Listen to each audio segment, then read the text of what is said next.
ভাবুন, একটি যুদ্ধ চলছে কিন্তু কোথাও কোনো সৈন্য নেই। আকাশে ড্রোন এবং মাটিতে ট্যাঙ্ক, সবকিছু নিয়ন্ত্রণ করছে এআই। সত্যি কি ভবিষ্যতে এরকম কিছু হতে পারে? এআই কিন্তু ইতিমধ্যেই যুদ্ধক্ষেত্রে ব্যাপকভাবে ঢুকে পড়েছে, যেমন ড্রোন, মিসাইল, ফাইটার জেট এবং কি টার্গেট ডিটেকশন থেকে শুরু করে সকল ক্ষেত্রেই কিন্তু এআই ব্যবহার হচ্ছে।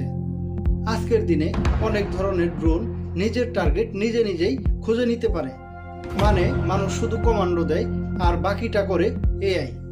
সব থেকে ভয়ঙ্কর জিনিসগুলি হলো এআই নিজে থেকে সিদ্ধান্ত নেয় কাকে আক্রমণ করবে, কখন করবে, এবং কি কোনো মানুষ ছাড়াই এআই নিজে থেকেই কিন্তু একটি যুদ্ধ পরিচালনা করতে পারে। কিন্তু বন্ধুরা, এইখানেও কিছু সমস্যা আছে। এআই যদি ভুল টার্গেটে আক্রমণ করে, অথবা এই এআই যদি এক পক্ষের এআই যদি আরেক পক্ষ হ্যাক করে নেয়, তাহলে পুরো যুদ্ধের ফলাফল উল্টো দিকে হতে পারে বা বদলে যেতে পারে, কারণ এআই এর কোনো ইমোশন নেই।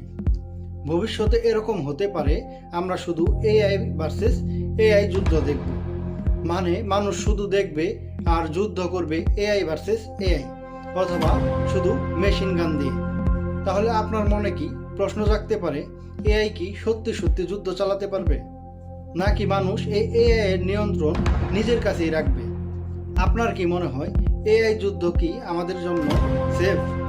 এই ভিডিওর কমেন্ট বক্সে অবশ্যই জানাবেন, এবং পরবর্তীতে আরও এই ধরনের মিলিটারি ভিডিও পাওয়ার জন্য আমার এই চ্যানেলটি সাবস্ক্রাইব করে রাখবেন।